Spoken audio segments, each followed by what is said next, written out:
जाहिर है वो आपको सुबह की रोशनी में ही नजर आएंगे।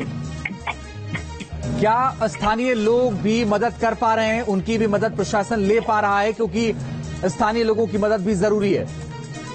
बिल्कुल, ये जो पहली जो लगभग 150 लोगों को जो बाहर करके शिफ्ट किया गया, वो local auto tempo, local bikes में इस तरह से लोगों को लेके गया गया। और सबसे मजे की बात है कि सबसे पहले यहाँ पर यदि कोई पहुंचा था तो वो लोकल आसपास के गांव के लोग ही पहुंचे थे, जो अपने घर से टेबल, चेयर और सीढ़ियां, चूना और सीमेंट लगाने वाली जो सीढ़ियां होती है, वो सीढ़ियां लेकर के वो लोग वहां पहुंचे थे। और उसी के थ्रू उन्होंने लोगों को निकाला जो कि सबसे ऊपरी स्तर पर थे, जो कि अंदर थे। उनको निकाल पाना तो उनके, और अभी जो टीम वहां पे बैठी है उनके भी संभव नहीं हो पा रहा है, क्योंकि वो लोग जो है ऐसी स्थिति में वो लोग जो है, क्योंकि कुल मिलाकर के अभी और थोड़ा सा समय लगेगा, हम ये कह सकते हैं अभी और। तो अभी बने रहिए, हम लौट रहे हैं आपके पास। सैयद आमिर भी हमारे साथ लगातार न्यूज रूम से। सैयद आमिर, रवि की बात को आपने सुना होगा, वो कह रहे हैं कि देखिए जो आंकड़े आएंगे वो बहुत ज्यादा चिंता वाले हैं और बहुत मुश्किल है अभी तुरंत रेस्क्यू ऑपरेशन के लिए, क्योंकि 1.5-2 घंटा भी और लगेगा इसमें। बिल्कुल लगेगा, जैसा मैंने आपको पहले ही बताया, क्योंकि मैंने करीब से कई ऐसे रेल हादसों को देखा है, उनको कवर भी किया है।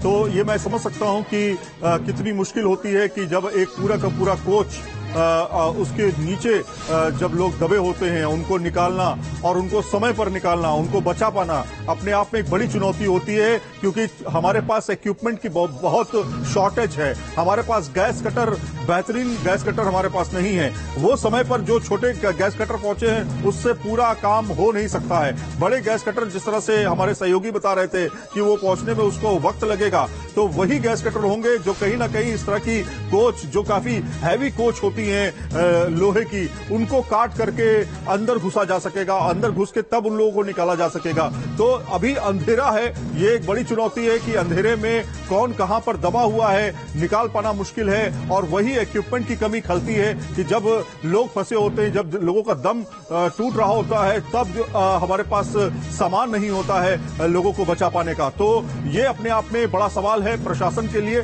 लेकिन ये जरूर है कि हमारे जो तमाम जवान हैं, चाहे वो एनडीआरएफ, ओडीआरएफ के जवान हैं, वो वहां पर मशक्कत कर रहे हैं, कोशिश कर रहे हैं, अपनी पूरी जी जान लगा रहे हैं लोगों को बचाने की। और जिस तरह से हमने आपको पहले बताया था कि ये आंकड़ा जो है, ये हम देखते हैं कि ये आंकड़ा है, लेकिन ये आंकड़ा नहीं है, ये जिंदगियां हैं। ये जिंदगी है कि जो मौत में जूझ रही हैं, वो तमाम जिंदगियां जो हैं वो अभी भी फंसी हुई हैं, उनको निकालना एक बड़ी चुनौती है।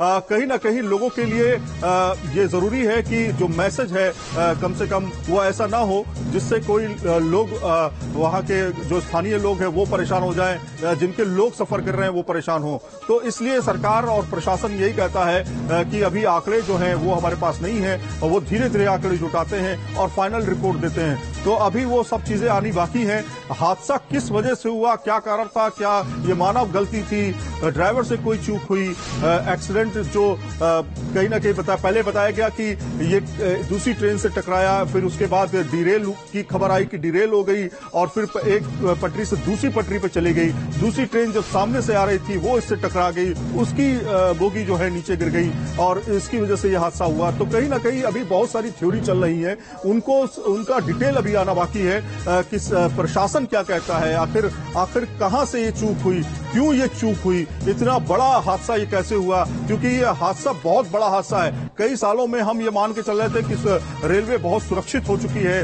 रेलवे में हादसे नहीं होते हैं, रेल पटरी से उतरती नहीं है, इस तरह की तमाम बातें होती थी। लेकिन ये एक सामने आ गया एक एग्जाम्पल, कहीं ना कहीं इससे हमें सबक